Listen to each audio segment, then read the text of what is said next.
세상에는 우리가 상상도 하지 못할 거대한 기계들이 존재합니다. 사람 한 명이 타이어 옆에서도 그 그림자조차 벗어나지 못할 정도로 거대한 트럭이라든지 도시 한가운데를 조용히 뚫고 지나가는 초대형 굴착기, 그리고 우주로 향하는 로켓을 마치 신중하게 옮기는 산처럼 느린 수송선까지, 이 장비들은 단순한 기계를 넘어 인류의 대담하고 정교한 기술력을 보여주는 상징과도 같은 존재들이죠. 지금부터 소개할 7개의 장비는 그 크기와 위력, 그리고 상상을 초월하는 기능으로 전 세계를 놀라게 만든 괴물들입니다. 그럼 지금 바로 만나보시겠습니다. 7위는 보카 벵가드입니다.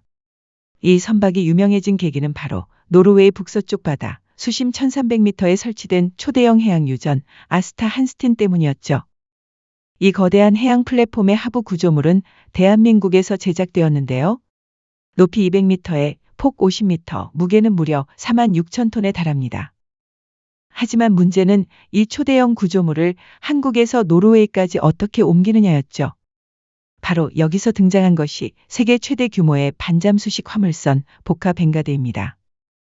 2012년 대한민국의 현대중공업에서 건조한 이 선박은 길이 275m에 폭 70m, 갑판 면적만 2만 제곱미터나 되며 무거운 구조물을 그대로 실을 수 있도록 선체를 바닷속으로 가라앉혔다가 다시 떠오르게 만드는 방식으로 운송하죠. 크레인이나 예인선 없이 플랫폼 아래로 들어가 배수 탱크에 물을 빼면 수만 톤 규모의 해양 구조물이 그대로 선박 위로 올라오게 되는 거죠.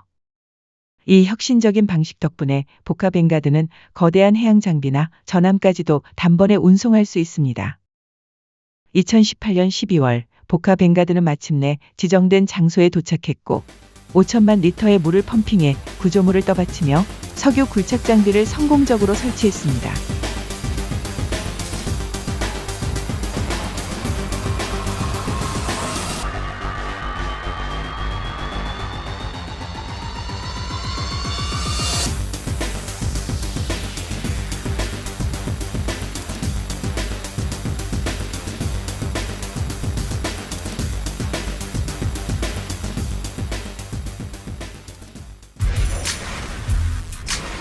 (6위는) 세계에서 가장 거대한 덤프트럭 벨라즈 75710입니다.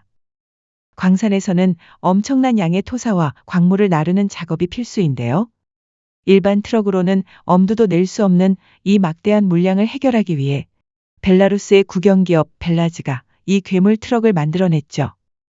벨라즈 75710은 무게만 해도 에어버스 A380 여객기보다 무겁고 타이어 옆에 사람이 서면 키 2m도 타이어 중간에 겨우 닿을 정도로 압도적인 크기를 자랑합니다.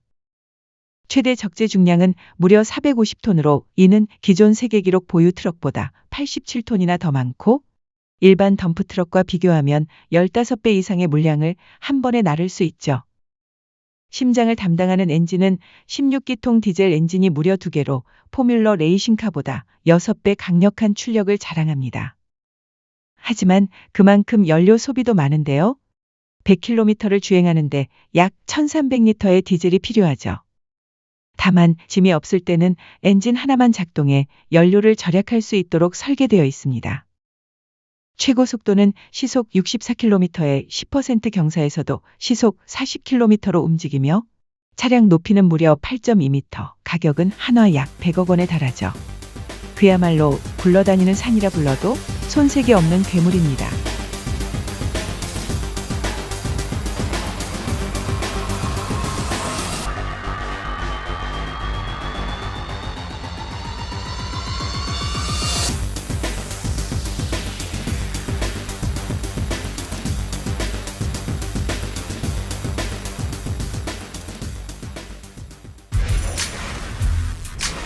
(5위는) 거대한 터널 굴착 장비 TBM입니다. 이 장비는 독일의 헤렌크네이트사가 설계한 것으로 현대 터널 공사에 있어서 거의 필수 장비로 꼽히고 있습니다.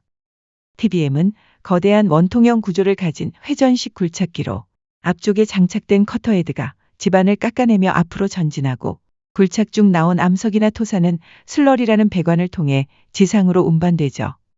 놀라운 점은 굴착과 동시에 세그먼트라 불리는 콘크리트 블록을 붙여 터널의 구조체까지 자동으로 만들어낸다는 점인데요. 즉 굴착부터 토사 배출, 콘크리트 시공까지 모든 과정이 하나의 장비 안에서 자동화되어 진행되는 것이죠.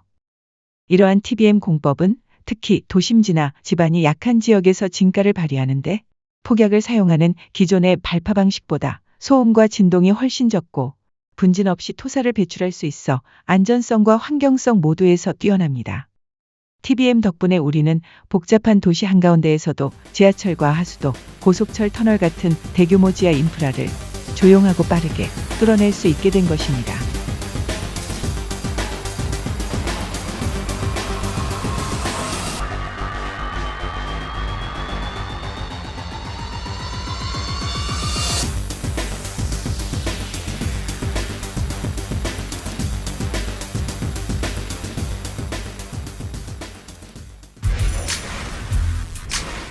사위는 거대한 교량 건설 장비입니다.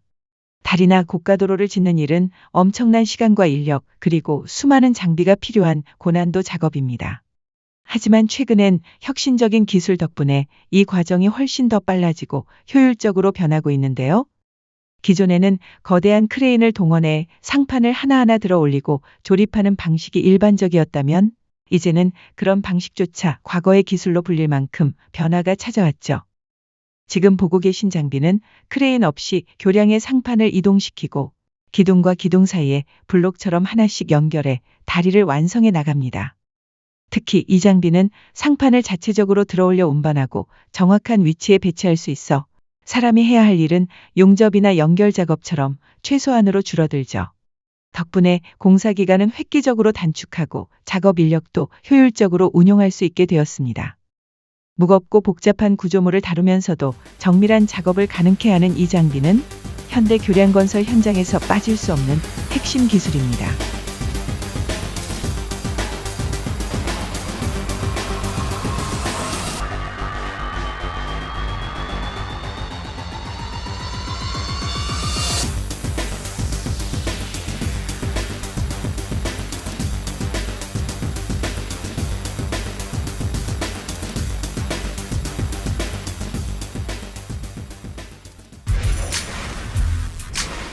(3위는) 우크라이나의 안토노프 AN-25 무리아입니다. 무리아라는 이름은 우크라이나어로 꿈을 의미하는데요. 이 항공기는 진정으로 인간이 만든 하늘을 나는 꿈의 기계입니다. 이 항공기는 날개 길이 88.4m에 동체 길이 84m, 최대 이륙 중량 640톤이며 6개의 터보팬 엔진이 장착되어 있어 한 번에 250톤 이상의 화물을 적재할 수 있는 세계에서 가장 큰 화물 수송 능력을 갖춘 항공기입니다. 또한 동체 위에 화물을 탑재할 수 있는 독특한 설계로 우주왕복선을 등 위에 실은 모습은 전 세계의 이목을 집중시켰죠. 1980년대 소련은 우주왕복선 불안과 로켓 부품을 운송하기 위해 이 항공기를 제작했는데요. 1988년 첫 비행에 성공하며 항공산업의 역사를 새로 썼습니다. 하지만 이 항공기는 제작 비용이 너무 비싸 단 한 대만 제작되었는데 우크라이나 전쟁으로 인해 2022년 이 항공기가 파괴되어 안타까움을 더하고 있죠.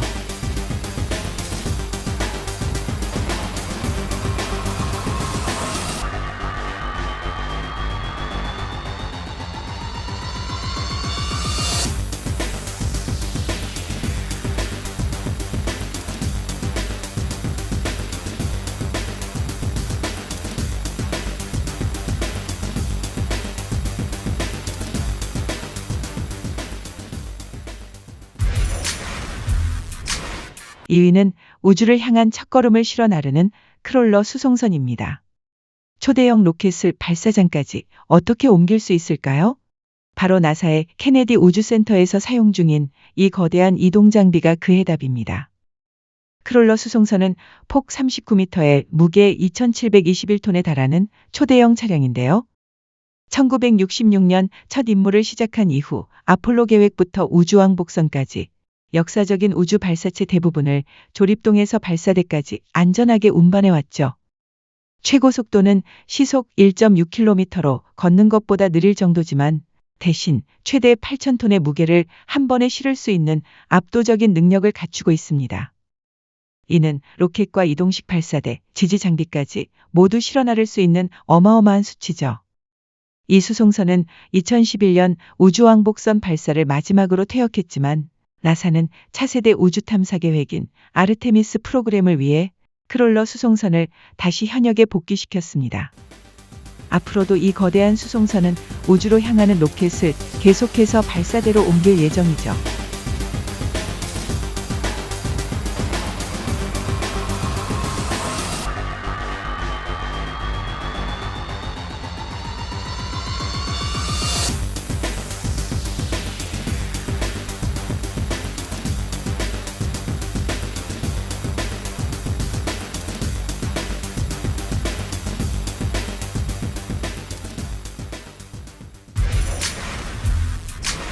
(1) 위는 버킷힐 굴삭기입니다. 이 거대한 장비는 1920년대부터 광산 현장에서 사용되어 온 전통과 기술의 결정체이죠. 버킷힐 굴삭기는 거대한 회전식 버킷을 통해 엄청난 양의 광물과 토사를 퍼올리며 컨베이어 벨트와 파쇄 장비 등과 함께 광산의 핵심 장비로 활약하고 있는데요. 1950년대 독일의 두 광산회사는 초대형 버킷힐 굴삭기를 주문했는데 그 사양은 정말 놀라웠죠. 지름 16m의 회전 버킷에 길이 180m, 무게는 5,000톤에 달하며 총 18개의 버킷이 장착되어 있습니다.